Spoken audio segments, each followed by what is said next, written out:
Because we deal with so many corporate athletes, figured we talk a little bit about what's happening in the athlete world, in the world of athletics, so to speak. Let's talk about those Eagles for a second. Fly Eagles. Detroit Lions.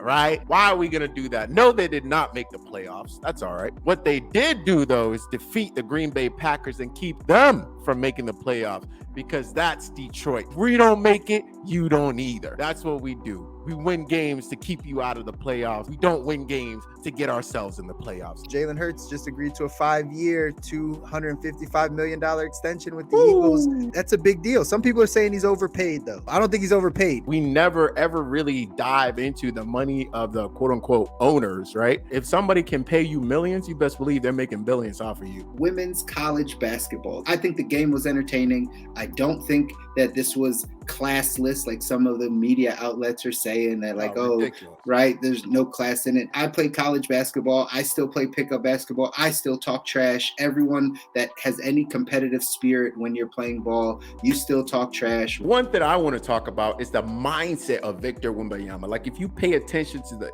interviews that this man is giving, this man is the epitome of the corporate athlete. Victor was asked, how do you feel about all this hype around you? He said, listen, I don't let all this stuff get to my head, because I know I have such great expectations that I am immune to all of this noise. I don't care.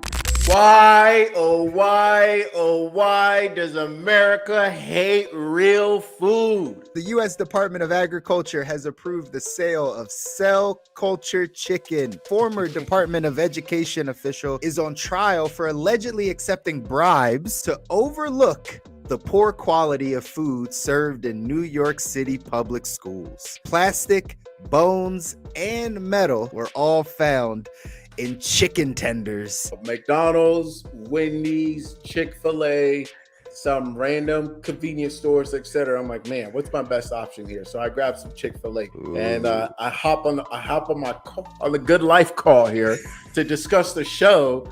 And these guys out here just start calling me out. Most of the time, I'll look for a place I grab, like, all right, is there a protein shake anywhere around here?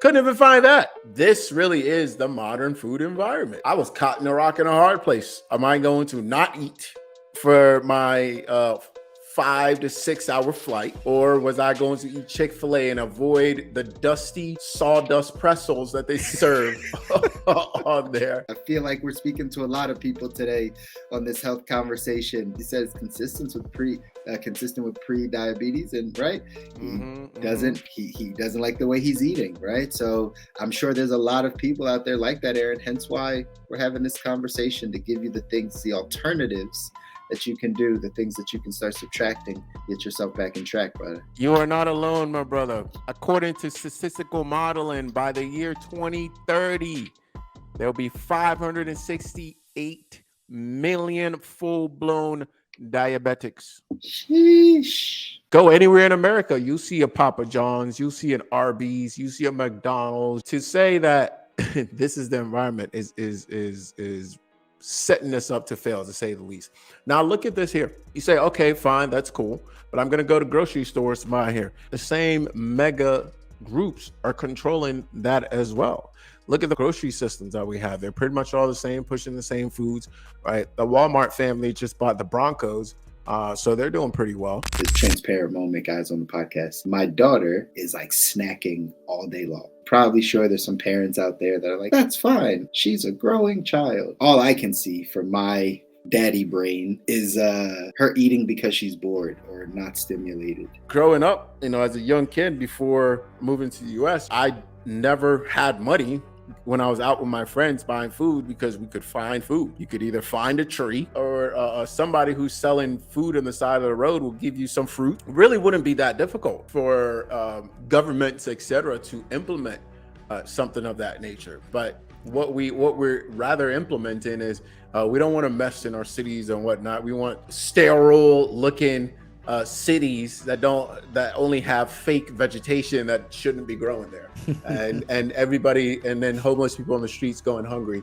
even though we could be growing fruit trees. We're talking to the entrepreneurs out there, the people that are transitioning to get into some form of, we talked about the BI side, right? Get into that part of the cash flow quadrant where you're building a big business, or you have some type of system that you take over. A mindset that you got to be in is, don't look at where we're at right now. Look at where we're going. What are the top 5, top 10 cities that we should consider investing in the next year or so? And we're going to pull from Rocket Mortgage.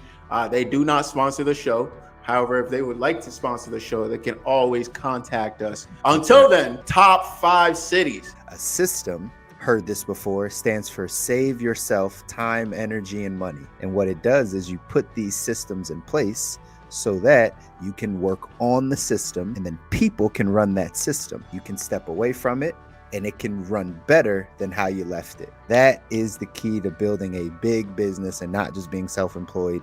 And putting systems in place is the hardest thing to do for businesses. That's why most businesses don't do it. Best salespeople that I've ever met are not necessarily the best talkers. They might be the best at maybe remembering certain key details. They might be the best at maybe following up with a gift. They might be the best at showing up at the right time. Right? You need something critical, and you can depend on this person. This just happened this past week. Again, depending when you're listening to this, the second largest bank crash that has happened since 2008. Silicon Valley Bank suffered a $1.8 billion loss. 5 athletes that have been taken advantage of by their financial advisors. Allen Iverson, shout out Philly. Not AI. Yes, T.O. The legislator's financial advisor also cost him millions of dollars. Bernie Kosar. And I actually have to think to remember what team he was on. I think it was the Browns. I forget. I have no idea who that is. Mark Brunell, former NFL quarterback, again, financial advisor. Roy Jones, financial advisor. Tim Duncan actually won his case, and he's the only one, at least, that we see in our research. You can do your own and let us know. That actually took his financial advisor to court, won the case, and had the financial advisor serve time. I borrowed $16,004. To date, I have paid more than $42,000. These type of loans, these type of student loans that are keeping people in debt. And when you go into her thread, you can see that there's a bunch of people saying the same exact things, like, man, me too. I've paid back too much. Question, do you think they should be forgiving? Some of you are sitting in debt. So when's your debt freedom day? Can it be in 2024? That you pay off the credit cards, that the car gets paid? Maybe not the house, I understand. But can we get rid of all the other debt? Well, that's what you got to do. You got to have a debt freedom day. You got to have a plan to say, you know what? You're going to be debt free by this day. And then we're going to start executing on it. We're going to start working on it. Again, it's all going to come back to cash flow. That's why we start there, but you still need a target. A lot of people, myself included, early on, it's like, man, rich dad, poor dad. Yes, buy real estate. But, you don't have a job. You don't have right? or you have a job, but you don't know what's coming in, what's going out. Yeah, your expenses are high. Correct. And you spend, all of your time driving for dollars, and maybe you're spending your time like sending out mailers, and essentially what's happening there, as I look back at some of those experiences and also the experience of others, is like you're kind of playing slots. Right? Now you might gain experience, right. You might run into a deal and stumble your way through, and you should always start rather than waiting on the sidelines. I'm not saying any of that, but what I am saying is that timing does matter. And I think, particularly myself in my real estate endeavors, I was early for a lot of stuff. It's our job to design the life that we want, not just accept the life that we have, but design the life that we want. And we know there's a lot of you all out there that are looking to design your ideal life in all the areas, whether it be in your health, whether it be in your finances, in your wealth, whether it be in your relationships, in your happiness, in your mindset. We know that there is a ton of you out there that are just looking to live that life. And Kabi and myself wanted to come and just be able to give you the tools, give you some of the things from our perspective that we've seen that have helped. There's a lot of things that can happen here in life. I started off as a snotty-nosed kid in Pokwasi, Ghana. We didn't have a thing, right? I remember drinking sugar water and we're lucky to get bread for dinner, man. So spirit of gratitude this week in the position that we're in, to be able to build, to help people, to make a difference. And quite frankly, man, life is great.